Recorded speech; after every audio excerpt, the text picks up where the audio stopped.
after me. What Deputy Lawler did mention about the CSO and about the data and about how it's been unreliable as such, what data should the government then rely on? Because the decisions that they're making right now are based on the CSO data, and that's going to affect jobs, it's going to affect regional investment, and it's also going to affect tourism funding. That's one of the questions I have. And then Minister Burke's, his plans are brilliant for regional tourism, and it's a wonderful plan, but as I've heard through the various questions, the infrastructure, the hotels, the Airbnbs that are based in rural areas, we're talking about the register, etc., is the capacity there? And will the Minister, will the Department be able to follow through on the regional dispersal? That's two questions. And then I have another one on short-term letting. Cool.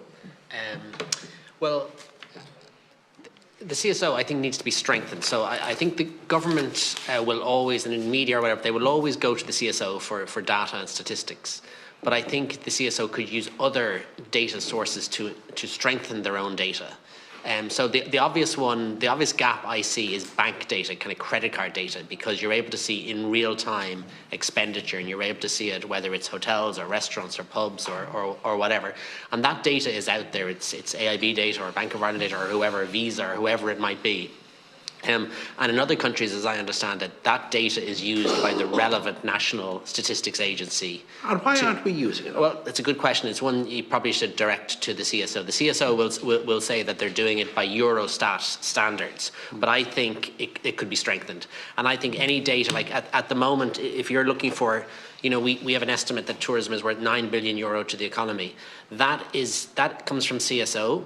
But the CSO numbers come from a very small proportion of tourists who are surveyed as they leave the country, and they're asked, how much did you spend in Ireland?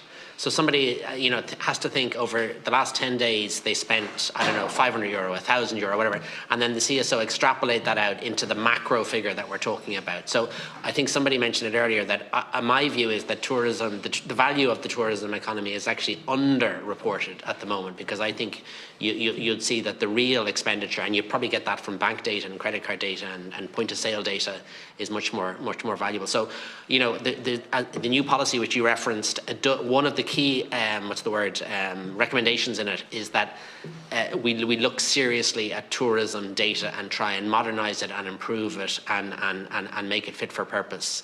And ITIC will certainly be at the table for that, because at the moment the way we rely on data, it's outdated. Yeah, can I just say, yesterday at the Housing Committee here, we were talking with the housing planning and how come with the housing numbers and emergency accommodation numbers, etc. And basically the reply was we were basing it on population data that wasn't correct. So in the same way, we're doing the tourism on CSO data that's not correct. So down the line, that's going to have a huge impact. Yeah. To give you an example, pre-COVID, the CSO reported tourism numbers in a certain way, and they estimated that there was 10 million international visitors in Ireland every year. They changed their methodology. There was a data gap because of COVID. They changed their methodology. The new methodology came out post-COVID, and it had tourism numbers at about 6 million, 7 million. So again, that was a methodological change, which shows that somewhere there's a misalignment. There's better data sources that can complement what the CSO do. Okay. All right. So, Anne, short-term letting is coming down the tracks. We're talking in here. We've had the owners of rural B&Bs and coastal towns and that. And I'm wondering if rural Ireland loses all their holiday homes and their coastal homes, etc., and their tourist properties. Do you think the bill needs to be looked at, needs to be improved, needs to be amended, but also the whole idea of the bill is that those properties should revert back to long-term housing. So the question is twofold. Does the bill need to be amended, and do you think that those properties will revert to long-term housing? I think it would be very prudent to, refine the legislation, the bill, to take account of some of the regional differences. Look, I think Owen has pointed to it already, and we do accept that, particularly in perhaps urban environments, there is a negative effect on community and so on, and that we do have perhaps a much greater degree of hotel and other types of accommodation stock in rural Ireland. Where I think where a lot of these, say, second homes or holiday homes that are let out for a couple of weeks a year, they will not enter. They will not enter the long-term housing stock. They will not. So the bill will have no effect on that? Well, I don't want to say no effect, but I certainly don't think it would have an appreciable material and positive effect. I know myself, even in terms of I'm Irish Heritage Trust, so we have what could be deemed to be residential housing within our portfolio. It hasn't and won't be used because it's within heritage property. You can't, for all sorts of reasons, it would not go to housing stock. So one way or the other, and I think there are many different examples, and I suppose it's really to have the capacity to look whether it's regionally or whether it's with specific emphasis on the types of property. I have a real concern, a huge concern for rural Ireland in particular, that we are rapidly approaching this cliff edge. And if we don't have, nuance sounds like a very pedestrian word to use, but if we don't have an early engagement and try and, I suppose, address all of the different layers, we will have a devastating, and a lot of, and some of this is anecdotal, through wearing other hats and whatever, DDPs and NAVI and all that. There are many small privately owned or small businesses who would have, been in the STS, but who, faced with the prospect of a register and lack of clarity around planning guidelines, would simply opt not to withdraw their property altogether.